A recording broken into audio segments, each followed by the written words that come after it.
मतलब चीज़ों के अलग अलग समूह बनाना, अलग अलग रखना। जैसे कि मैं अभी आपको कुछ चीज़ें बताती हूँ। ये क्या है, हमारा डस्टर है, ठीक है, ये लकड़ी से बना हुआ है। ये हमारा क्या है, बॉक्स है, किससे मिलकर बना है, प्लास्टिक का है।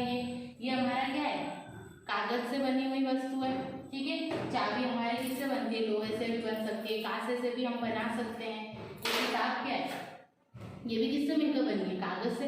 ऐसी बहुत सी वस्तुएं हैं जो आपने अपने घर के आसपास भी देखी, अपने घर पे भी देखते हो। तो आपको क्या करना है, उनके समूह, जैसे लकड़ी से बनी हुई चीजें आपने देखा, मेज है आपके घर पे, कोई स्टैंड होता है वो लकड़ी का बना हुआ होता है।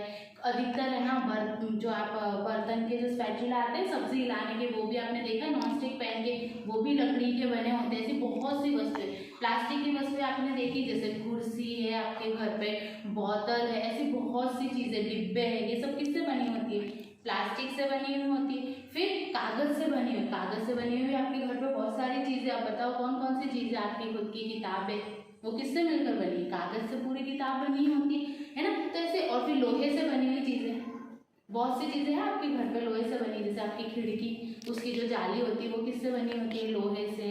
पलंग से, ये सारी चीजें किससे बनी होती है, लोहे के पलंग भी आते हैं। अभी तो चलो लकड़ी के पलंग सब यूज करते हैं ना, डबल बेड। पहले किसके यूज करते थे, लोहे के पाइप के बने हुए। अभी तो डबल बेड बनवा देते हैं सब, है ना, फ्लैट्स के अंदर। पर पहले तो लोहे से बने हुए पलंगों का भी उपयोग करते थे। तो ये सारी चीजों को आपको क्या करना है, अलग अलग करना है। तो आपको समझ में आ गया। अब हम पढ़ते हैं कि कैसे ये सारी चीजें बनती है, ये क्यों अलग अलग हमको दिखाई देती है। आपको सारी एक जैसे दिखाई देती है, लोहे से बनी हुई, एल्यूमिनियम से, लकड़ी से, कागज से बनी सारी वस्तुएं आपको एक दिखाई देती है। या आपके जो खिलौने हैं वो भी क्या आपको एक ही आकार के और एक जैसे दिखाई देते हैं, नहीं। तो ये कैसे होता है उसके बारे में हम पढ़ते हैं। तो सबसे पहले हम पदार्थ के गुण को पढ़ने से पहले हम पदार्थ के बारे में पढ़ते हैं कि पदार्थ क्या है, कणों से मिलकर बना होता है।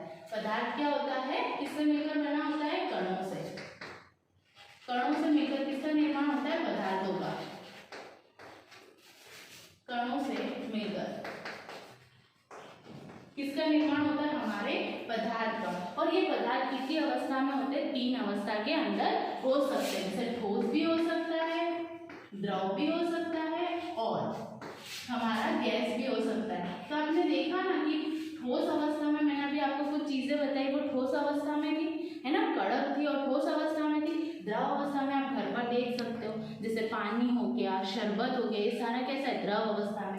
और गैस अवस्था में भी आप देख, वातावरण में कितनी सारी गैस है, वो किस अवस्था में होती है, जैसे ऑक्सीजन है, कार्बन डाइऑक्साइड है, नाइट्रोजन है, ये सब क्या है, हमारी गैसेस है। तो पदार्थ की कितनी अवस्था हो सकती है, 3, ठोस, द्रव और गैस। अब आपके पाठ के अंदर पदार्थों के गुण हैं कि वो क्यों अलग अलग दिखाई देते हैं, उनकी क्या क्या प्रकृति है। तो पहले हम पदार्थ के गुण में दिखावट की बात करते हैं। दिखावट में आपने देखा ना, लोहार के यहाँ पे कभी गए हो आप, लोहार क्या करता है, किसी भी, है ना, लोहे की शीट को बहुत गर्म करके उसको मारता है और फिर उसको एक आकार दे देता है, देखा है। फिर जब उस लोहे को, जब वो क्या होता है, बन गया होता है और उसको फ्रेश, मतलब एकदम ताज़ा काटते हैं, तो उसमें आपको चमकीलापन दिखाई देता है लोहे पर। जब उसके ऊपर जंग नहीं लगा हुआ, जैसे आपके घर पे भी अगर आपका घर बनता हो और नई खिड़की लाते हैं, है ना, जाली लाते हैं लोहे की बनी, तो उसमें आपको चमकपन दिखाई देता है या नहीं देता।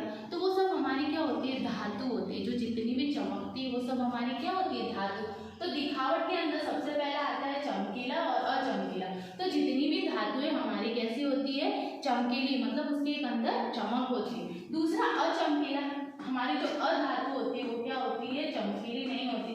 आपने ऐसी बहुत सी चीजें देखी है जो चमकीली नहीं होती। उसके बाद आपका आता है आकार। आकार मतलब उसकी साइज। आकार मतलब कौन से आकार के, आपके खिलौने देखे, बाइक अलग आकार की होती है, कार का आकार अलग होता है, सारी चीजों में क्या अलग अलग आकार होता है। जैसे इस चौक का आकार अलग है, इस डस्टर का आकार, इन दोनों का आकार आपको समान दिखाई दे रहा है, नहीं, ये अलग अलग है। तो अलग अलग पदार्थों से बनी जो वस्तुएं होती है उनका आकार भी कैसा होता है, अलग अलग। आमाप मतलब साइज, आमाप मतलब साइज, वो कौन से मतलब है ना, साइज का है, कोई बड़ा होता है, कोई छोटा होता है। आपको मैं ना आपके एग्जाम्पल देती हूँ, उदाहरण देती हूँ। जैसे खिलौने, किसी के पास इतना बड़ा खिलौना होता है, टेडी बियर होता है, किसी के पास इतना छोटा टेडी बियर होता है ना, होता है नहीं होता। किसी के पास, है ना, कोई बड़ी बाइक होती है, किसी के पास वैसी छोटी बाइक होती है। तो वो सब क्या है, इसके साइज में, आमाप में क्या होता है, फर्क। तो ये कौन से गुण के अंदर आता है, दिखावट, कि उसके बाहर कैसा दिखने में वो है, ठीक है। दूसरा आपका है कठोरता।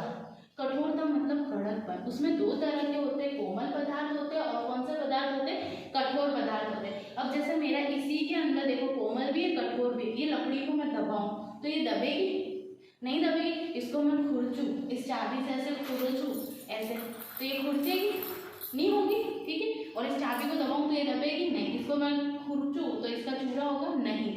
तो ये हमारे पदार्थ कैसे कहलाते हैं, कठोर। और इसी तरह हमारा क्या, ये स्पंज, तो देखो मैं स्पंज दबा रही हूँ तो देखो उसके आकार में परिवर्तन हो रहा है या नहीं हो रहा, तो ये हमारे किसके अंदर आ जाता है, कोमल। अगर मैं इसको ऐसे ऐसे खुरचूंगी तो देखो इसका ये क्या हो रहा है, एक एक रेशा अलग हो रहा है।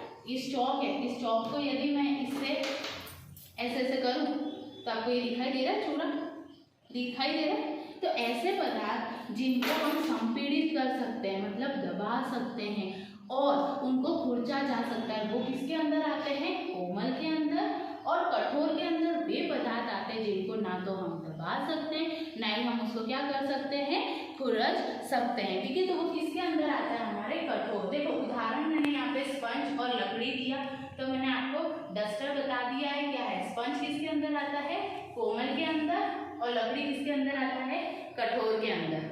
तो हमारा तीसरा है विलय और अथवा अविलय। ऐसे पदार्थ जो जल के अंदर घुल जाते हैं, जैसे आपने घर पे देखा, आप कर सकते हो, एक ग्लास कांच का और दो ग्लास लीजिए, उसको पानी से भरिए, एक में आप चीनी घोलिए और दूसरे में जो मिट्टी होती है हमारी वो घोलिए, तो आप देखोगे कि कौन सा जल के अंदर घुल जाता है। तो चीनी जो होती है वो हमारी क्या होती है, पूरी तरह से जल में घुल जाती है, लेकिन जब आप मिट्टी को घोलने का प्रयास करोगे तो वो जल में घुलती है नहीं। तो चीनी है, नमक है, विनेगर है, ये सब क्या है, पानी में आसानी से घुल जाते हैं। तो वो पदार्थ जो जल में घुल जाते हैं हम उसको क्या बोलते हैं, विलय पदार्थ। उसको क्या बोलते हैं, विलय। विलय मतलब घुल जाना।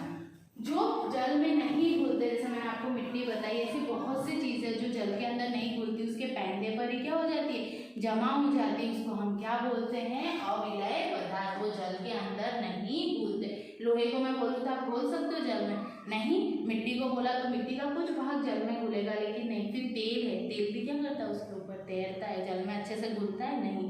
तो ये सब क्या है, विलय और अविलय उसकी क्या है, प्रकृति है कि कुछ चीजें जो है वो जल में विलय होती है और कुछ चीजें क्या होती है, जल में अविलय होती है। फिर आपका आता है वस्तुएं जल में तैरती है अथवा डूब जाती है। तो इसी प्रयोग से हम देख सकते हैं, आपने देखा ना, जैसे कि अगर मैं ना, आप ये प्रयोग भी घर पे आसानी से कर सकते हो, दो ग्लास ले लीजिए, उसके ऊपर पानी भर दीजिए, एक में आप प्लास्टिक की बॉल डालिए जो हल्की होती है, या स्पंज की बॉल डाल दीजिए प्लास्टिक की, कुछ पत्ते डाल दीजिए, तो वो सारी चीज़ें क्या है, आप देखते हो ना, जैसे ये बीकर में डालने के बाद क्या होगा, ये पानी है, तो वो सारी चीज़ें क्या होगी, ये पत्ता और ये सब क्या होगा, जल के ऊपर तैरेगा। आपने देखा है ना, नदियों में, नालों में तैरते हुए देखिए ना, बहुत सी चीज़ें जो लोग नारियल भी डाल देते हैं, फिर कपड़े की कुछ चीज़ें डाल देते हैं, सड़ी गली पत्तियाँ होती है, सब क्या करती है, जल में क्या होती है, तैरती है, ठीक है। और कुछ क्या होती है जो जल के अंदर डूब जाती है, जैसे अभी हमने देखा, इस प्रयोग में ही देखा था, ऊपर वाले में जो मिट्टी है, मिट्टी का जो कचरा है वो कैसा है,